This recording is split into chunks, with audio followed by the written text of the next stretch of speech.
Fala, meus consagrados, gente linda, querida, pimpona e feliz, tio Wesley aqui, professor de História, canal Papo Reto, e hoje é dia de Grécia Antiga. Vem comigo. Quando a gente fala de Grécia Antiga, eu particularmente prefiro falar de mundo grego. A gente não pode falar de reino grego, de império grego, vamos falar de mundo grego. Por quê? A primeira característica que você precisa entender do mundo grego é que esses caras são populações que compartilham idioma, que compartilham antepassados, compartilham uma cultura, compartilham religião, compartilham até características econômicas, compartilham até regiões geográficas, mas que politicamente, administrativamente, esses caras são separados. Então eu estou querendo dizer para você que é tudo um povo só, mas que esses caras eles têm regiões que têm pessoas e maneiras de mandar diferente. Porque quando a gente fala de política, está falando de quem manda e como manda. Então eu estou dizendo para você que a Grécia, que o mundo grego, que a grande Hélade é um território, é um conjunto de pessoas, um conjunto de povos que vão ser unidos por esses aspectos, mas são separados administrativamente. O mundo grego vai ser dividido, vai ser separado em cidades-estado, cara. Esse é o grande sistema, esse é o grande mote político que a gente tem na Grécia. Então, o mundo grego vai ser dividido em cidades-estado. O que é uma cidade-estado? Uma cidade-estado é uma unidade administrativa que tem autonomia política, que tem autonomia de moeda, que tem autonomia militar, faz parte de todo esse povo, compartilha, mas aquela região ali tem um administrador, tem um cara que toma conta. Então, cada cidade se forma como um Estado. Estado no sentido de que tem o monopólio da força, Estado no sentido de que tem o seu próprio governante, Estado no sentido que tem uma certa autonomia, tem a sua autonomia. As cidades-Estado também é importante você entender isso, que as cidades-Estado são centros políticos para regiões. Então, por exemplo, se você for lá na península do Peloponeso, tem lá a cidade-estado de Esparta. Se você for lá na Península Ática, tem a cidade-estado de Atenas, que exerce influência sobre aquelas regiões. Elas são uma cidade, um centro administrativo, que tem influência ali naquela região. A gente consegue entender, e é importante você entender, no primeiro ponto, por que isso acontece, cara? Qual é a razão dessa fragmentação administrativa? Primeiro, o território. O território grego é extremamente fragmentado. Ele é formado por continente, península e ilhas, né? Então nós temos penínsulas, nós temos continente, nós temos as ilhas. Então isso faz os caras já terem... O território deles também é um território, assim, muito acidentado, com grandes cadeias de montanhas. Então há uma divisão natural. Natural no sentido que eu digo geográfica, de natureza mesmo. Cadeia de montanha, vale. É uma região pouco fértil também. Outra característica também é o processo de formação da Grécia. Nós teremos na história da Grécia dois processos que a gente chama de diáspora, a primeira e a segunda diáspora grega. E esse processo de primeira e segunda diáspora grega acaba espalhando a população grega por todo ali o território do Mediterrâneo. Então a gente vai ter colônias gregas lá na Ásia Menor, no norte da África, e na Península Balcânica, que é o centro desse mundo grego. Então a gente vai ter, em dados momentos, uma expansão do território do mundo grego, uma diminuição, mas em linhas gerais é isso aí. Quando a gente fala de mundo grego, os caras tendem a dividir a história do mundo grego em períodos, certo? Então a gente tem lá o período micênico, período cretense, período micênico, período homérico, período arcaico, clássico e helenístico. O que você precisa entender desse período aqui antes de Homero? Vamos falar de período pré-homérico. O que você precisa entender desse período pré-homérico é que aqui os caras querem tratar da formação da Grécia. Então como é que a Grécia se formou? Como é que o mundo grego se formou? Em linhas gerais, a gente precisa entender dois processos. Primeiro, o processo dos povos que migraram para cá. Então eu tenho 4 povos que migraram para a região da Península Balcânica que vão fazer esse processo de formação do mundo grego. São aqueus, eólios, jônios e dórios. Os dórios chegam por último, né? Os dórios são conhecidos como povos do mar, é um povo extremamente violento, agressivo, conquistador, que chega na Grécia e acaba estabelecendo a Península do Peloponeso. Então esses caras são os caras que formam. Outra característica importante da Grécia é que nesse processo de formação da Grécia, a gente tem uma unidade política que chama genus. O geno, né? Unidade gentílica. O que era um geno? O geno era uma comunidade que estabelecia um território. Essa comunidade tinha um líder que chamava Pater Família. Eles tinham entre 300 e 400 pessoas que normalmente tinham laços sanguíneos. Não havia propriedade privada da terra e era uma comunidade autossuficiente. Então eles produziam o que comiam, eles plantavam, eles cuidavam de si. Não havia propriedade privada e por isso eles viviam ali. Essa é a característica principal. Essas unidades, que são chamadas de genos, elas podiam ter, elas não tinham relações comerciais com os outros genos, mas elas podiam ter sim uma associação. Então quando se juntava vários genos, política, porque queriam se defender, por algum motivo, queriam fazer uma grande obra, não sei. Eles se uniam, a gente chamava de frátria. Quando essas frátrias se uniam, a gente chamava de tribos. E a união das tribos formavam as demos, que é o embrião daquilo que a gente vai chamar de polis ou de cidade-estado. Então, essa cadeia, você precisa ter claro, desse momento de formação da Grécia, você precisa entender esse processo, essa ideia do geno, dessa unidade gentílica, desse processo, né, de autossuficiência. Chega um momento que o geno já não suporta mais, ou seja, eu tenho mais gente do que aquela comunidade é capaz de alimentar. E aí eu tenho uma fragmentação, ou seja, eu tenho uma desagregação, eu tenho um fim dessa unidade gentílica. E quando isso acontece, quando a gente tem esse excedente populacional, o pater família, percebendo que não tem como alimentar todo mundo, ele vai dividir as terras. E aí quando esse cara divide as terras, ele vai criar naturalmente agora alguns processos. Então ele vai dar muita terra para um tanto de gente, ele vai dar pouca terra para um outro tanto de gente, vai ter um tanto de gente que vai ficar sem terra nenhuma. Nesse processo de dar a posse da terra, a gente tem imediatamente a criação de duas coisas. A gente cria a propriedade privada e a classe social. E de lambuja ainda vem a divisão do trabalho. Então agora eu tenho o cara que tem a boa terra, eu tenho o cara que tem a terra ruim e eu tenho o cara que não tem terra nenhuma. Esses caras, então, para sobreviverem, porque nós vamos ter agora uma divisão do trabalho, porque se eu tenho a terra, eu não quero trabalhar nela, porque eu vou ser o cara que tem a terra, então agora eu preciso de trabalhadores. Então a gente tem uma divisão do trabalho. Nesse momento aqui, a partir da fragmentação dessa unidade gentílica, eu tenho a formação das cidades-estado. De maneira resumida para você aqui. Lógico, né? A gente está dando um passo, mas de maneira bem resumida e bem simplificada, é isso aí que acontece. Então a gente chega agora no período arcaico, né? E quando a gente chega no período arcaico, a gente precisa lembrar que a gente tem poucas informações lá do período homérico.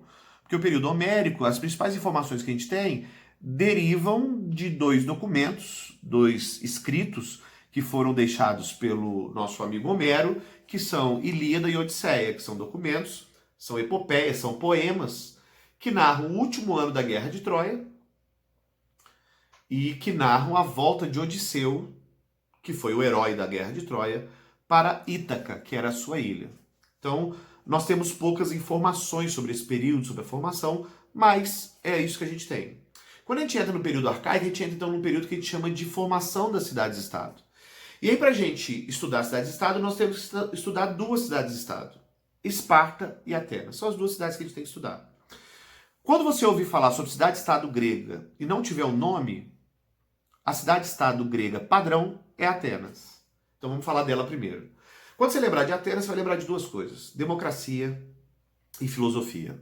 Atenas é o berço da democracia e Atenas é também o berço da filosofia. Lá surgiram os pensadores como Sócrates, Platão, o próprio Aristóteles, que era macedônico, mas que vai acabar passando por lá, né, vai estudar lá. Então Atenas precisa ficar gravada na sua cabeça como democracia e filosofia. Muito bem. O que você precisa entender sobre a democracia ateniense? A democracia ateniense é um resultado da evolução econômica. A democracia ateniense, ela surge, ela se desponta, ela aparece como resultado da evolução econômica pela qual Atenas passa. Atenas começa com uma monarquia, um cara só que mandava, lembrando a ideia do pater família, então quer dizer, era uma herança daquele sistema, que era um sistema mais simples, onde o cara que tinha mais terra mandava. A gente tem uma evolução para aquilo que a gente chama de arcontado, que são o conjunto de grandes proprietários de terra, que a gente vai chamar de oligarquia. E finalmente, quando eu tenho a implementação do comércio, quando o comércio se mostra como uma possibilidade real de mais grupos sociais terem acesso à riqueza e à terra, e aí aqui eu já tenho os eupátridas, que são a classe social mais rica, mas eu também tenho demiurgos e georgóis, que são o topo da pirâmide da cidade de Atenas, da pirâmide social. Então, quando eu tenho demiurgos, georgóis e os eupátridas, esses caras começam a disputar e querer direito político. Ou seja, eles querem dividir o direito político com os eupátridas. Então, demiurgos e georgóis acabam pressionando para que haja mais participação política. A democracia ateniense é o resultado dessa pressão, ok? Quando a gente fala de democracia ateniense, a gente tem que lembrar de 3 nomes: Drácon, Solon e Clístenes. Drácon é o cara que pega as leis que eram consuetudinárias, ou seja, as leis que eram respeitadas pela tradição, e escreve as leis. Então o grande mérito de Drácon é colocar as leis no papel. Quando você coloca as leis no papel, elas ficam mais válidas, né? Ficam mais fáceis de ser respeitadas. Depois de Drácon, a gente tem um cara que chama Solon, que é sem dúvida o grande reformador. É Solon que cria todo o sistema democrático ateniense. Ele não estabelece a democracia, mas ele cria todo o sistema democrático. O que eu quero dizer com isso? É Solon que cria o Tribunal Popular, o Tribunal dos 6.000, o Solon que cria a Eclésia, a Assembleia dos Cidadãos, é o Solon que cria a Bulé, que é um conselho de 400, que depois vai virar um conselho de 500, mas a Bulé, que é a ordem, que é o órgão que vai propor as leis, que vai propor as regras, tá ligado? Então, o Solon, ele monta o sistema político, ele monta o sistema democrático. Por que ele não estabelece a democracia? Porque o Solon não consegue colocar um critério que não fosse censitário. Ou seja, Solon ainda mantém o critério censitário, ou da terra ou da renda. É Clístenes, depois de Solon, que vai estabelecer o critério da cidadania. Então, Clístenes estabelece que, para participar desse processo, você tem que ser cidadão ateniense. Se é cidadão ateniense, se é pobre, se é rico, se é magro, se é gordo, se é baixo, se é alto, não interessa. É cidadão ateniense? É maior de idade? É homem? Nunca foi escravizado? Vai poder participar. Beleza? Então, Clístenes é o grande, é o cara que estabelece a democracia em Atenas por isso. Esse é o motivo, essa é a razão, né? Porque ele estabelece que o voto a partir de agora vai ser um voto de cidadania. É importante lembrar que a cidadania ateniense é uma cidadania restrita. Não participam escravos, não participam estrangeiros, não participam mulheres, não participam menores de idade. Mas você precisa entender, cara, que para aquele contexto, para aquele conceito, é uma evolução muito grande. Inclusive, Clístenes é quem dá uma cara para a democracia ateniense, inclusive de república, né? Porque é ele que estabelece os arcontes e os estrategos. 10 caras para cuidar do exército, para serem chefes militares, 10 caras para cuidar da coisa pública, para cuidar da ação pública. Quase como se fosse um poder executivo, cometendo aqui um anacronismo na nossa história. Mas então eu tenho aqui o embrião daquilo que talvez lá na frente em Roma vai ser aperfeiçoado como república. Por quê? Eu tenho um governo que é democrático, a galera vai votar na Eclésia, na Assembleia dos Cidadãos, e quem vai colocar em prática são esses funcionários públicos, né? Uma espécie de magistratura. Então a democracia ateniense vai nessa vibe aí. A outra cidade que é muito cobrada, que é conhecida, é a cidade de Esparta. E quando eu falo de Atenas, eu lembro de democracia, quando eu falo de Atenas, eu lembro de filosofia, quando eu falo de Esparta, eu estou falando de militarismo. A principal marca, a principal característica de Esparta é o militarismo. O militarismo espartano é o ponto alto, ou seja, a sociedade espartana é uma sociedade que é voltada para o militarismo, logo é uma sociedade que é voltada para a expansão, que é voltada para a conquista, né?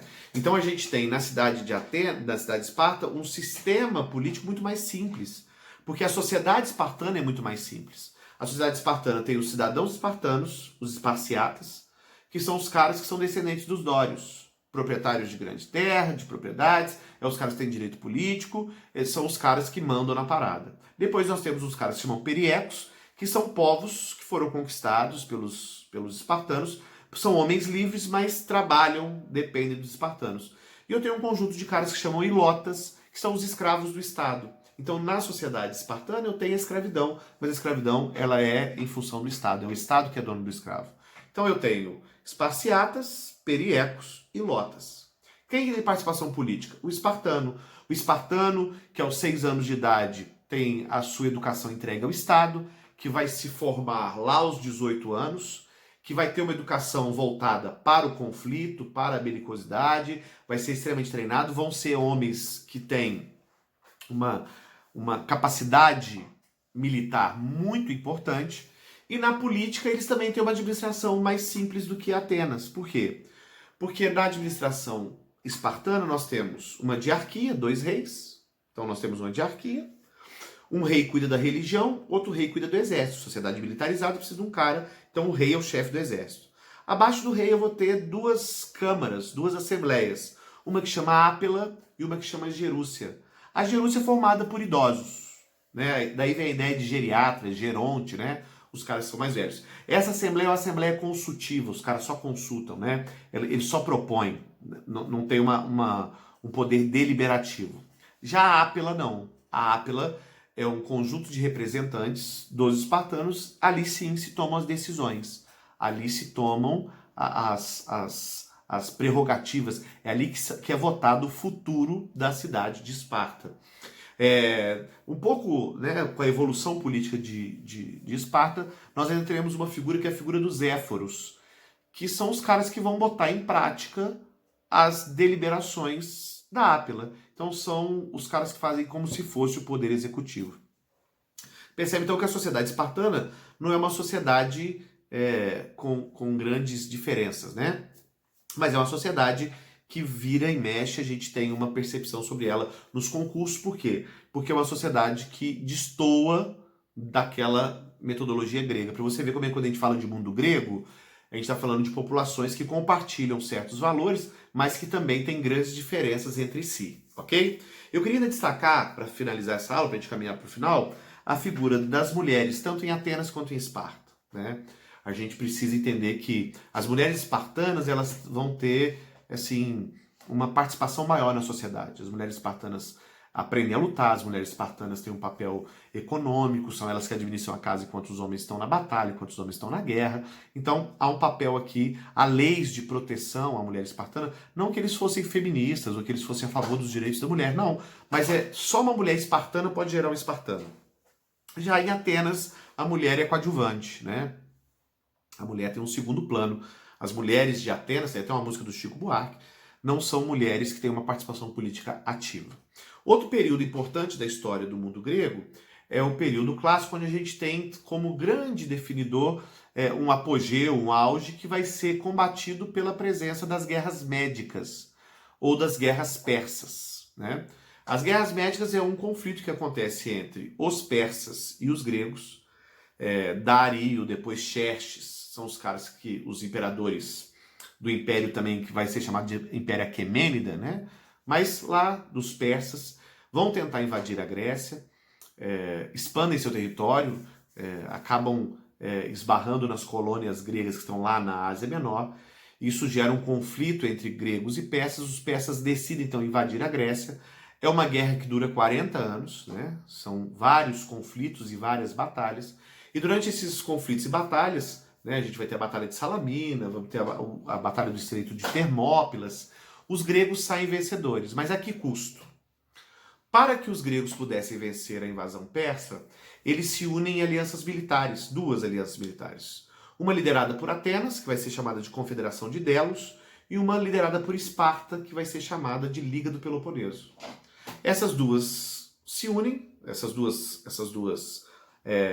associações militares, eles conseguem enfrentar, mas no processo de enfrentamento dos persas, no processo de vitória sobre os persas, há um desgaste muito grande das cidades-estado gregas, com exceção de uma, que é a cidade de Atenas, que até chega a ser destruída nas guerras médicas, mas vai se reconstruir e se configura como o centro arrecadador dos recursos. Então, as cidades-estado gregas, durante as guerras médicas, passam a pagar impostos para Atenas, para que Atenas pudesse distribuir os recursos para a vitória nas batalhas. Quando os persas são vencidos, a cidade de Atenas está em plena reconstrução. A cidade de Atenas vai ter uma extensa marinha, a cidade de Atenas vai ter condições de exercer aquilo que a gente chama de imperialismo ateniense, ou seja, não vamos largar o osso, velho. A gente conseguiu agora, a gente gostou de mandar, a gente gostou de cobrar imposto e agora não vamos mandar nessa bagaça porque é isso que vai acontecer. É lógico que os gregos não estão satisfeitos com isso, cara. Então, a cidade de Esparta lidera um conflito contra a cidade de Atenas e vence. E uma vez Atenas vencida, quem quer exercer o imperialismo agora é Esparta, que também vai sofrer uma oposição das cidades-estados gregas, principalmente da cidade de Tebas, e vai perder também. E é a cidade de Tebas que você entendeu o que está acontecendo, né, velho? Eles vão começar a brigar entre si, e ao brigar entre si, enfraquecem o mundo grego. E não percebem que ao norte existe um império que vem crescendo, que é o Império Macedônico. E aí Filipe II, rei macedônico, invade a Grécia, enfraquecida pelos conflitos internos, e domina a Grécia. Filipe II tem a honra de dominar a Grécia, mas sem dúvida nenhuma o grande nome desse período é o seu filho Alexandre o Grande, né? Alexandre, filho de Filipe, assume o trono quando o pai morre e começa então um período que a gente chama de período helenístico na Grécia. Chamado assim por quê? Porque Alexandre vai ser uma dessas figuras extraordinárias da história, né? E Alexandre, no seu processo expansionista, que foi rápido, que foi extraordinário, ele domina o Egito, ele domina a Pérsia, ele chega até a Índia. E nesse processo de expansão, talvez muito influenciado pelos ensinamentos e pelo aprendizado que ele teve de Aristóteles, ele consegue, nesse momento, velho, perceber que era necessário e era importante uma mistura das culturas. Então, toda vez que você ouvir falar de período helenístico, lembra que esse período ele é marcado pela fusão da cultura grega com a cultura oriental. Alexandre funda grandes centros de estudo que vão ser chamados de Alexandrias. Ele dá um nome a essas cidades de Alexandrias. E nessas cidades chamadas Alexandrias, que serão várias, ele vai fazer uma disseminação da cultura grega no Oriente e da cultura oriental no Ocidente. Isso causa uma expansão intelectual e uma expansão de cultura e de costumes. Inclusive hoje a gente tem acesso a boa parte dos escritos de Aristóteles, a boa parte dos escritos de Platão, graças aos documentos que ficaram preservados no Oriente. Porque aqui no Ocidente, com toda a crise que vai passar o Império Romano depois, e o próprio Império Grego, Império não, o próprio mundo grego, a gente vai nós vamos perder aqui no Ocidente boa parte desses documentos. Então, quando a gente tem lá, né, a retomada cultural, quando a gente tem lá depois das cruzadas um restabelecimento do contato com o Oriente, que a gente vai ter acesso a esses documentos, que esses documentos chegaram até nós, muito porque foi preservado lá, tá? O mundo grego vai ser absorvido pelo Império Romano, por isso até hoje a gente fala de cultura greco-romana, e aí quando a gente falar do Império Romano, você vai perceber que a gente tem lá uma grande participação, uma parcela. Pensa bem, cara, se hoje boa parte do que a gente fala, boa parte do que a gente escreve, boa parte do que a gente pensa é influência do mundo grego, e nós estamos a 1.500 anos dos caras, 2.000 anos dos caras, imagina para os romanos que tinham acabado de se misturar com os gregos. Você há de concordar comigo que esses caras vão influenciar, mas aí é história para outra aula, ok? Espero que eu tenha te ajudado. Desejo a você aí muito sucesso nos seus estudos. Curte o nosso canal, dá aquela moral, tá? Segue a gente no Instagram, tá? Papo Reto. Vai ser muito bom ter você lá e para a gente poder trocar uma ideia mais vezes. Um abraço.